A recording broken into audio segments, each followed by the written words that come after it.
Bonjour et bienvenue à cette première vidéo d'une série de plusieurs là, qui vont suivre sur des aspects théoriques ou un petit peu pratiques aussi très importants que je souhaite partager avec vous. La première et non la moindre finalement va vous expliquer aussi pourquoi moi j'ai aussi fait ce choix il y a 30 ans. C'est au niveau vraiment des avantages, des bienfaits en fait du végétarisme sur la planète.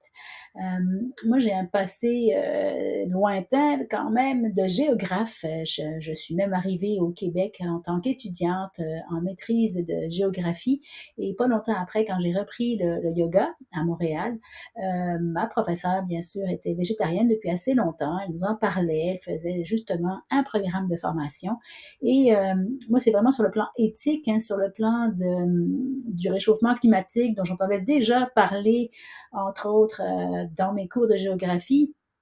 Mais c'est aussi avec la découverte du yoga et le plan éthique, donc de non-violence hein, envers les animaux, entre autres, que ce choix vraiment s'est consolidé pour moi. Donc, sans tarder, je vous explique les principaux avantages environnementaux de ce mode de vie. Parce que c'est pas juste un mode d'alimentation. Hein, vous allez voir que ça vient aussi avec une philosophie, une éthique et un mode de vie.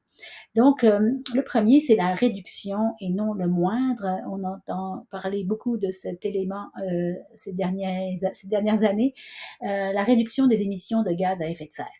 En fait, l'industrie de l'élevage de la viande est l'une des principales sources des émissions des gaz à effet de serre. Bon, notamment le méthane, par le méthane ou le dioxyde de carbone. Et on sait qu'en adoptant donc une alimentation végétarienne, on contribue grandement à réduire ces émissions et forcément à aider la lutte contre les changements climatiques. Le deuxième avantage intéressant au niveau de l'environnement, c'est la conservation des ressources naturelles.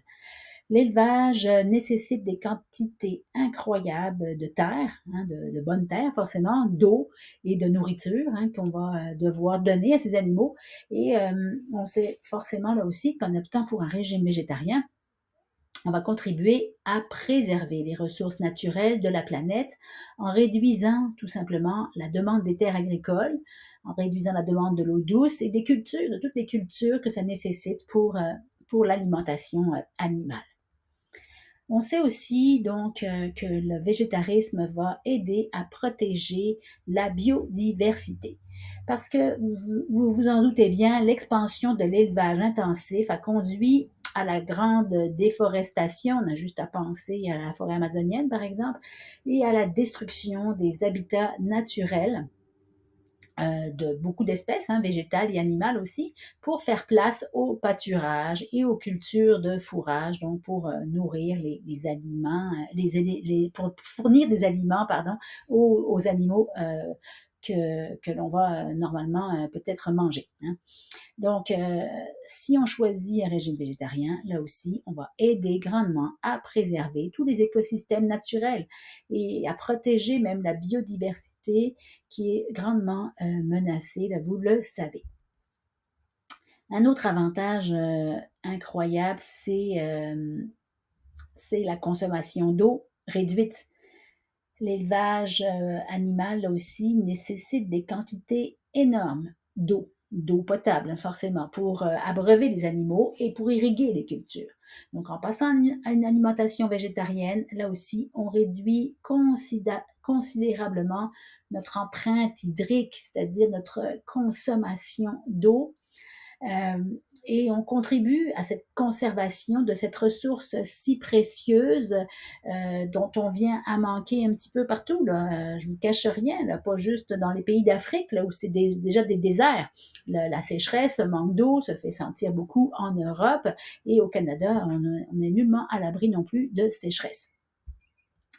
Alors, oui, la consommation d'eau va pouvoir être réduite, mais un autre aspect très important, c'est la réduction de la pollution aussi de l'eau, puisque l'élevage intensif produit des quantités forcément importantes de déchets, hein, de déchets animaux qui peuvent contaminer les cours d'eau et tous les écosystèmes environnants.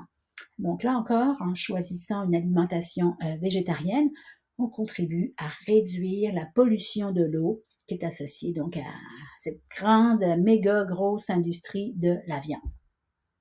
Donc oui, moi, ça a été vraiment l'aspect le plus important sur mes choix en lien avec la planète, en lien avec le bien-être animal, de, de ces avantages environnementaux que ce choix personnel pouvait faire.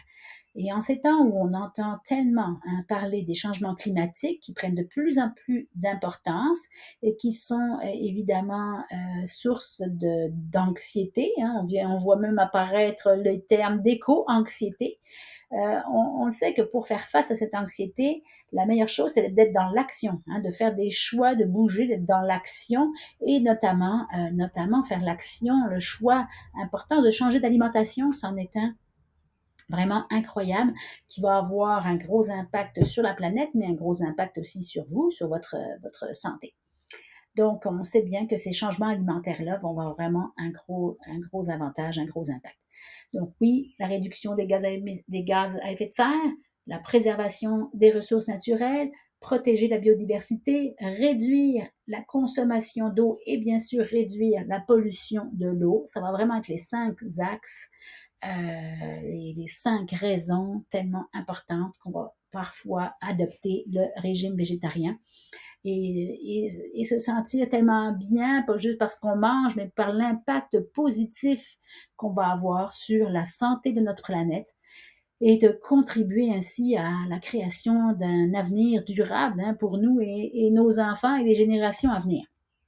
La crise climatique, c'est pas juste les terres, les cours d'eau qui vont être affectés, les forêts. C'est vraiment une crise humanitaire parce que si nous n'avons plus de planète sur laquelle vivre, c'est certain que l'humanité va s'éteindre.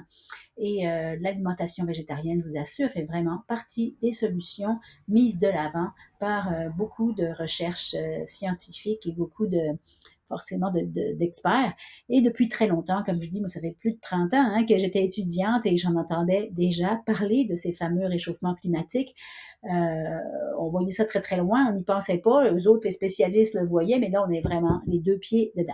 Alors, merci beaucoup et je vous dis donc à très bientôt pour une prochaine vidéo. Passez une belle journée.